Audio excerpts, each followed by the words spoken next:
Sidney Powell's attorney alleges Brady violations. She says that they said that DA Fannie Willis is withholding key evidence. Look at that. We kind of knew that she was doing that anyway. She is awful. She is the swamp. She is part of the setup crew, right?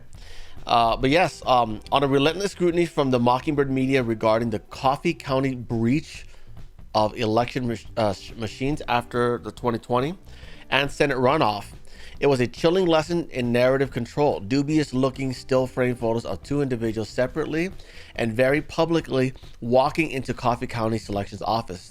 The CCTV stills resemble often seen images of criminals sneaking around the back of a building and entering through a back door, or sliding merchandise into their coat pocket at a gas station before walking out. It was just missing the "do you recognize this person?" Call Crime Stoppers. Doug Logan and Jeff Landberg, the two tech and cybersecurity experts photographed, may have double tapped their key fob to provoke an attention-drawing honk, confirming the car was locked, but of course, there is no video.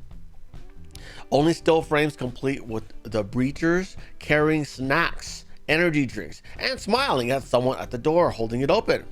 More photos followed showing them and other individuals in the common area of the selection office in broad daylight, seemingly during business hours.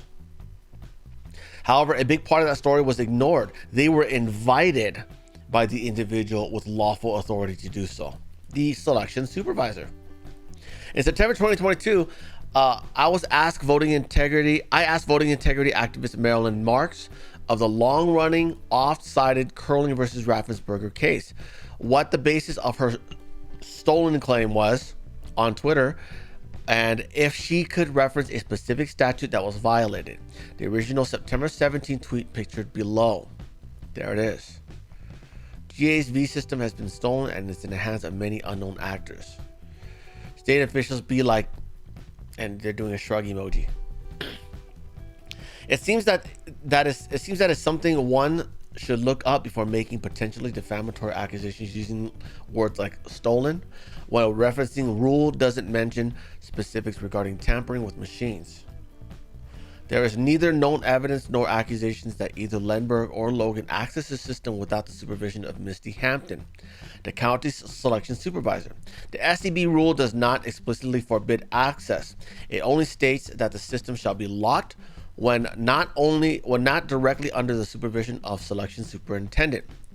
Lenberg had claimed that they did not ever physically touch the machine, but rather guided Hampton as to how to conduct the testing of the system. So in other words, these two were invited by the crooked SOS or whoever it was to go check out these machines. They showed up and then they took these photos of them. Well, that's not them, but they then claimed that these two are breaching the system and messing with it. And then guess what? If DT Havas win Georgia next year, they're going to be like, oh, it was these guys right here, right? It was back to the article. After a series of disastrous selections with persistent issues reported to deaf ears and idle hands at the Georgia Secretary of State and facing not only a litigation hold, but also concerns regarding how a Domino's technician was able to fix their machine during the January 5th Senate runoff without ever physically touching the machine. Coffee County officials brought in a professional e-discovery and computer forensics firm Sullivan and Strickler to take a forensic image of the county's V systems. Look at that.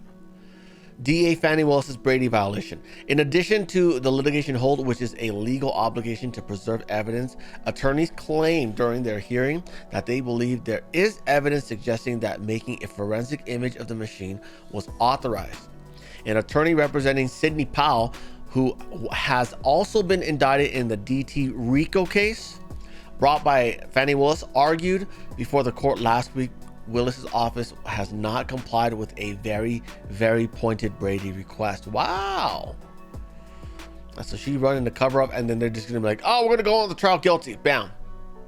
As was reported originally by the TGP in September of 2022, in a separate but relevant federal case, Pearson versus Kemp, the governor of Georgia, the Secretary of State, and members of the state selection board all argued that the Secretary of State had no lawful authority over selection officials. in a lawsuit seeking an investigation of the Domino's machines in Cobb, Gwinnett, and Cherokee counties. Plaintiffs responded they could amend the complaint to add the selection officials from those counties, in quotes, obviating the issue of whether the proper officials had been named. This withheld evidence could potentially squash the case as it pertains to the Coffee County breach, which, as mentioned, was a drumbeat for the Mockingbird outlets in their effort to win the court public opinion on the matter and create a trail of reliable sources for any inquisitive minds that seek further explanation regarding the debacle that DA Fannie Willis' RICO case. Yeah, it's not like the liberals are going to be paying attention to that, or the Mockingbird media are going to be reporting that. They're just going to be like, why are they still walking around? They should be arrested.